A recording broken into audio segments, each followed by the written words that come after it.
Apocalipse capítulo 5, começando no verso 7, diz assim: Veio, pois, e tomou o livro da mão direita daquele que estava sentado no trono. Está falando do Cordeiro. No verso 6, ele diz que viu no meio do trono dos 4 seres viventes, os anciãos, um cordeiro como tendo sido morto. Então, quando ele tomou o livro, os 4 seres viventes e os 24 anciãos prostraram-se diante do cordeiro, tendo cada um deles uma harpa e taças de ouro cheias de incenso, que são as orações dos santos. E entoavam um cântico novo, dizendo: Digno és de tomar o livro e de abrir-lhes os selos, porque foste morto, e com o teu sangue compraste para Deus os que procedem de toda tribo, língua, povo, nação, e para nosso Deus os constituíste reino e sacerdotes, e reinarão sobre a terra. É muito interessante isso aqui, porque em outro lugar aqui no livro do Apocalipse, ele diz que o Cordeiro venceu, né? E qual foi a vitória do Cordeiro? A gente tem uma imagem na cabeça da gente do que é vitória, né? Vitória não é quem morre, vitória é quem vive, quem sobrevive. Vitória é quem mata o outro, né? E a Bíblia tem uma visão diferente de vitória, porque aqui apresenta a vitória do Cordeiro. A vitória dele foi ter morrido. Mas que vitória é essa? Você morre e aí isso é considerado vitória? Ninguém quer morrer, né? E a gente fica assim... Eu não paro assim muito para imaginar como é que foi essa morte de Jesus, né? Como que foi ele sendo Deus, deixando tudo lá, descendo aqui para a terra, tomando a decisão de vir, sabendo o que iria acontecer, e o lado humano dele reluta para morrer, e ele vai para o Getsêmani e fica ali suando gotas de sangue, porque nós não fomos criados para morrer.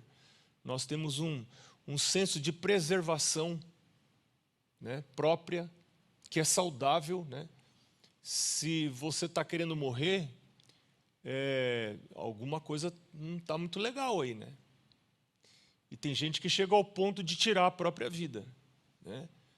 Que é o ápice da falta de esperança.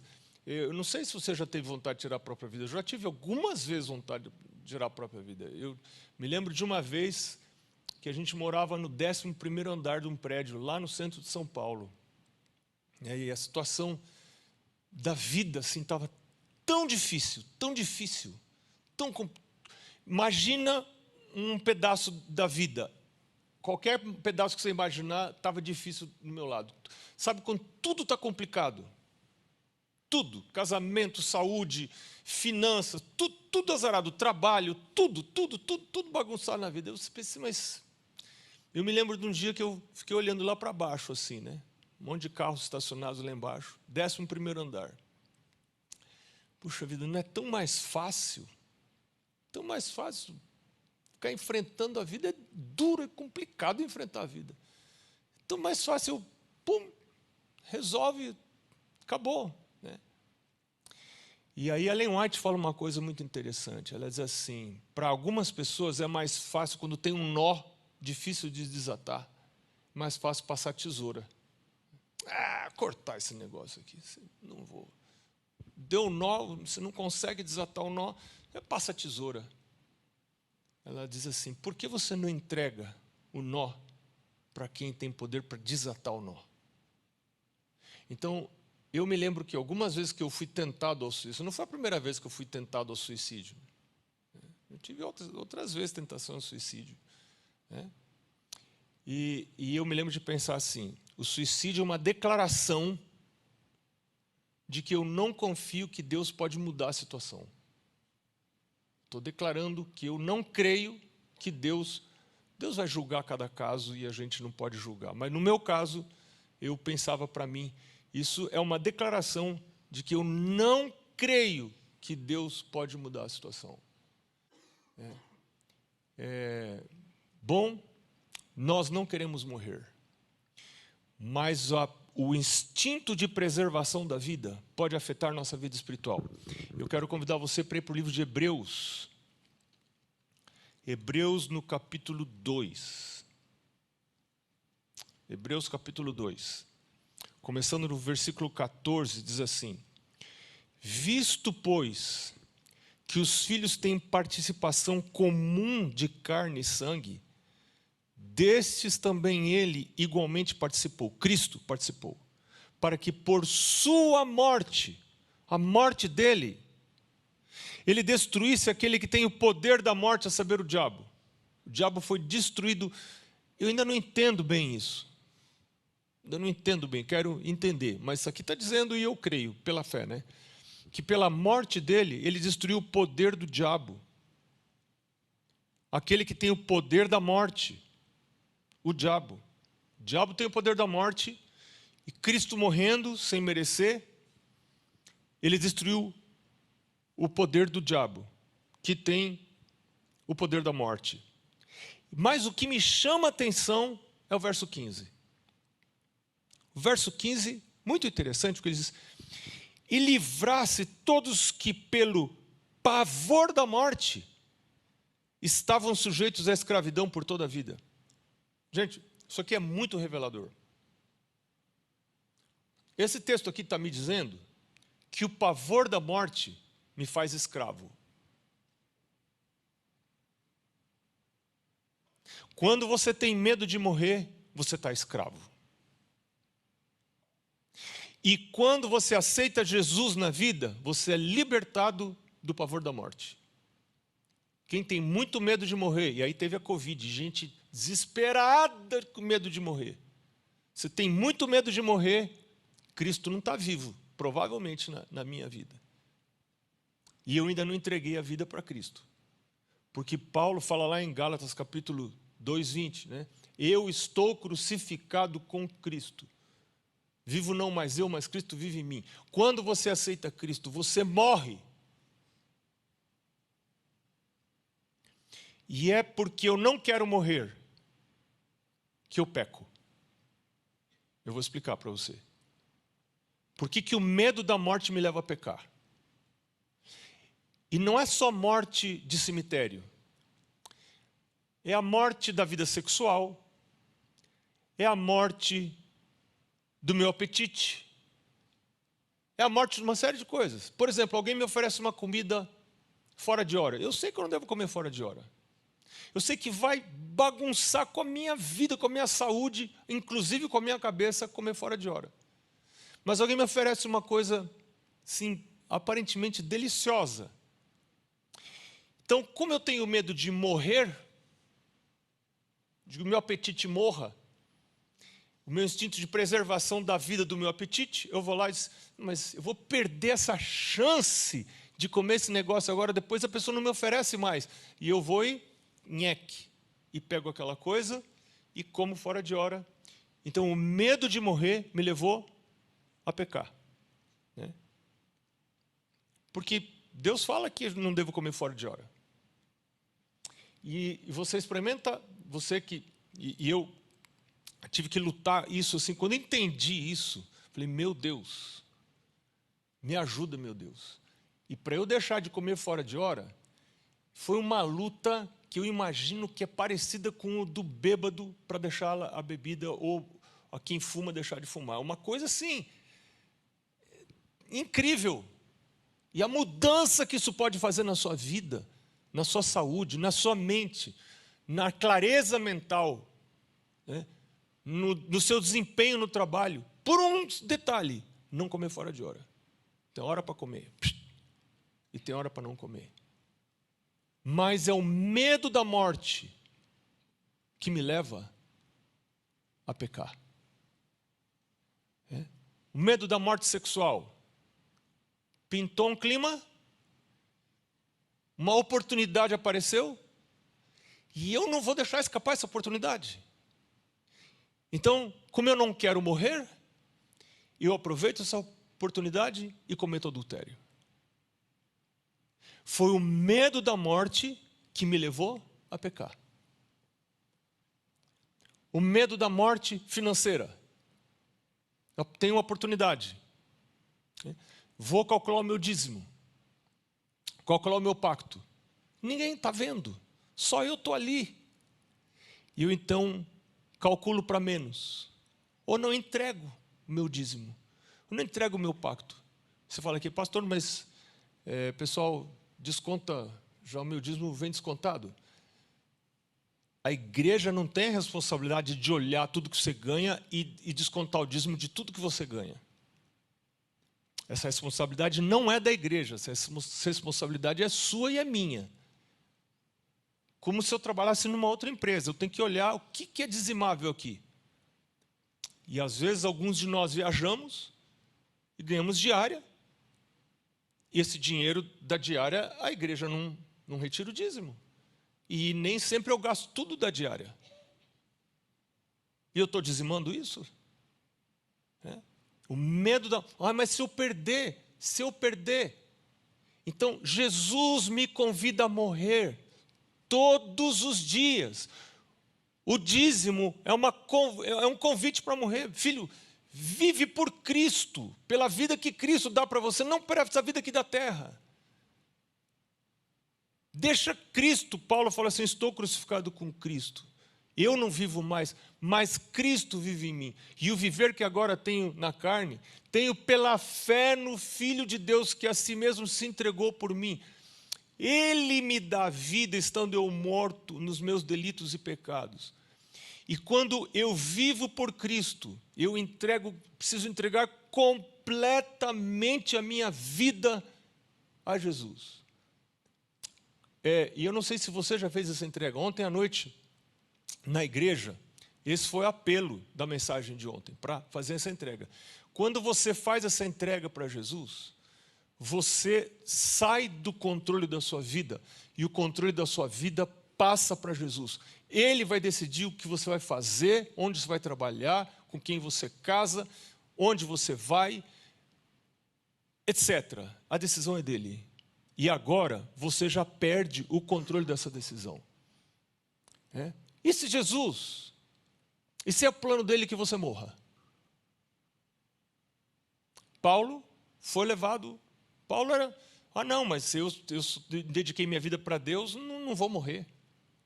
Vou viver para sempre, 200, 300, 400, 500 anos. Não, primeiro, você vai morrer, né? E eu estou mais perto do que a maioria de vocês aqui, né? Está assim, chegando, né? E vou morrer. Meu pai está para morrer, meu pai tem 90 anos. Sim, pode ser amanhã, depois da manhã, não sei. Todos nós vamos morrer. Mas, para alguns de nós, pode ser que o plano de Jesus seja morrer antes. E aí, qual é o desespero? Se você considera a vida eterna, qual é o desespero de morrer? Se você entregou a vida para Cristo, esse medo é removido. Aí você lê ali no Grande Conflito, as pessoas que foram levadas, no começo do livro Grande Conflito, várias pessoas levadas à fogueira. E essas pessoas iam para a fogueira, Ellen White descreve ali, iam para a fogueira como se estivessem indo para o casamento, vestiam a melhor roupa para ir para a fogueira para morrer. E morriam cantando hinos a Deus, louvando a Deus. E a esposa do lado de alguns ali, a esposa do lado animando, do lado ali, isso, vai em frente, vai em frente. Por quê? Porque eu já estou morto, então a fogueira não muda a situação. Eu já vivi como morto. Eu quero que o Senhor Jesus me ajude a morrer cada dia para o eu, para as minhas inclinações, para os meus desejos, para as minhas vontades, né? E para isso eu preciso ir a cada manhã à presença dEle e pedir a Ele que me ajude a morrer. Na verdade, o cristianismo é uma religião de mortos. Tanto é uma religião de mortos que o rito de iniciação para o cristianismo é um sepultamento. Você é sepultado nas águas pelo batismo. Esse rito é o rito do sepultamento. Porque quer dizer, essa pessoa morreu, ela já não vive do jeito que ela é, com a origem dela. Ela morreu, ela está morta. E agora, Cristo vai viver nela. Então, eu acho que esse precisa ser o meu pedido, cada manhã. Porque quando você é libertado, quando você aceita a morte, né, e você é libertado desse pavor.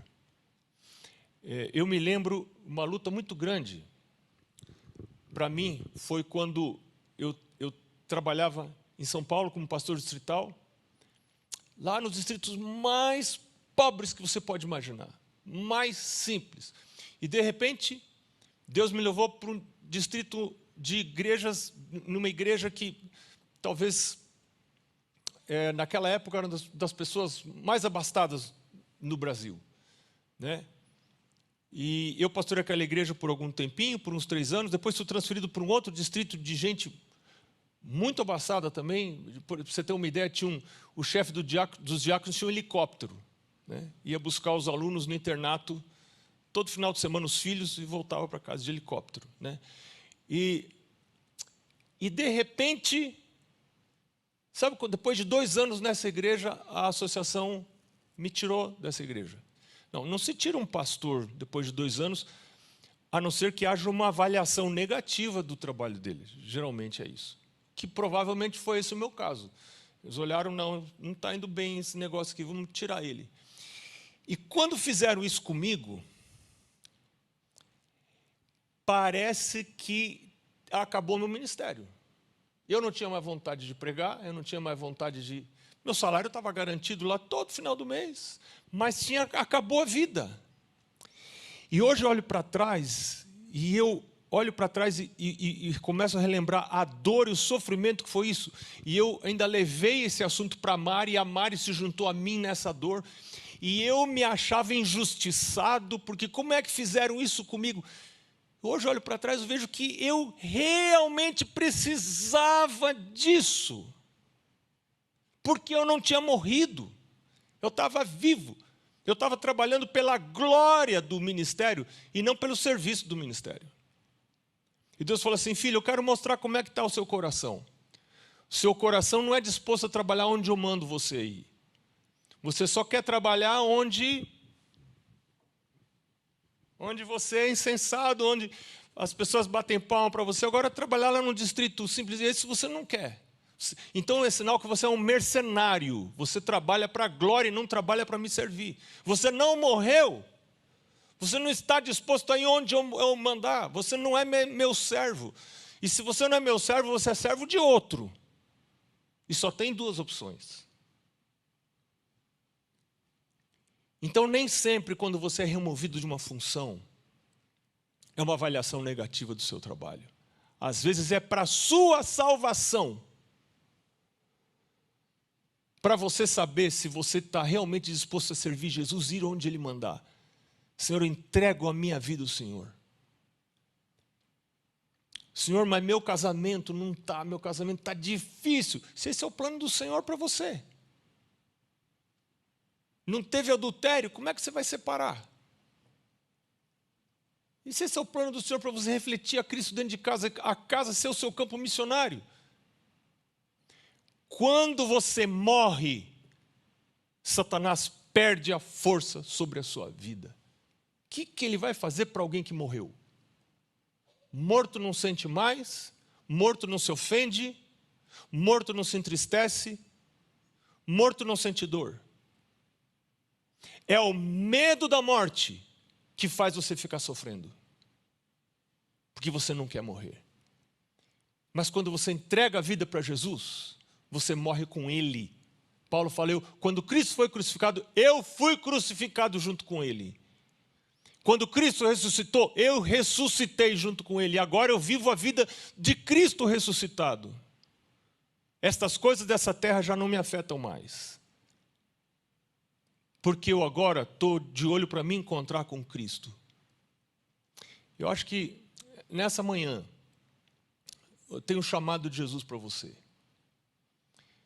Para você não apenas passar tempo na presença dEle cada manhã, mas para você pedir a Ele o privilégio de morrer com Ele. Porque Ele largou tudo. Sendo Deus, não precisava morrer. Ele desceu aqui, resolveu morrer. entregar a sua vida. E por isso Deus o ressuscitou, Deus o exaltou. Quando você morre, deixa a exaltação com Deus. Deus vai cuidar da sua vida. Você está morto, você só quer fazer a vontade dEle, não quer mais fazer sua vontade. Ele vai cuidar da sua vida. Como é que você faz para entregar essa vida para Deus desse jeito? Tem que dobrar o joelho, ir no seu quarto, ir no banheiro, não sei, falar essas palavras: meu Deus, eu quero entregar minha vida para o Senhor. Tome a minha vida. Está entregue. O Senhor quer que eu viva? Eu vivo. O Senhor quer que eu morra? Eu morro. Porque meu olhar está na vida eterna, não está aqui. Mas se eu devolver o dízimo e eu ficar sem dinheiro, qual é o problema de ficar sem dinheiro? Qual é o problema? O Senhor falou que vai dar comida para você. Ah, mas o meu casamento não está legal, eu vou ficar com essa privação de afeto, de vida sexual. Qual é o problema? E os que estão presos por causa do Evangelho? E que estão sozinhos dentro de uma solitária, também não tem casamento, está lá, por causa de Deus. E você está livre, está aí, tá podendo andar para lá e para cá. Qual é o problema? Quando a sua âncora está lá por trás do véu, essas coisas são pequenas, elas ficam pequenas, porque a sua mirada, o seu olho, está na eternidade, está lá onde Cristo está sentado. É lá que a gente vai passar a vida eterna. Isso aqui são no máximo 80 anos, 85, 90, quando muito. E acabou. Então, o céu está nos chamando para a gente lançar a âncora lá por trás do véu e colocar nossa esperança para lá. Eu quero orar com você, mas você precisa orar. Só você, com Deus, e falar para Ele isso. Eu quero entregar minha vida para o Senhor. Tome minha vida. Vamos colocar de pé? Vamos orar.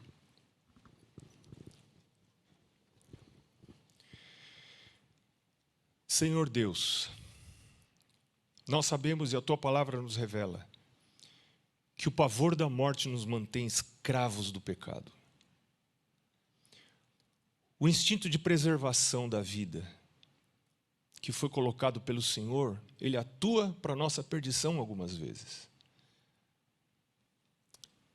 E nós queremos, Senhor, seguir o Filho de Deus nos seus passos que o conduziram ao sacrifício. Nós queremos oferecer nossa vida em sacrifício.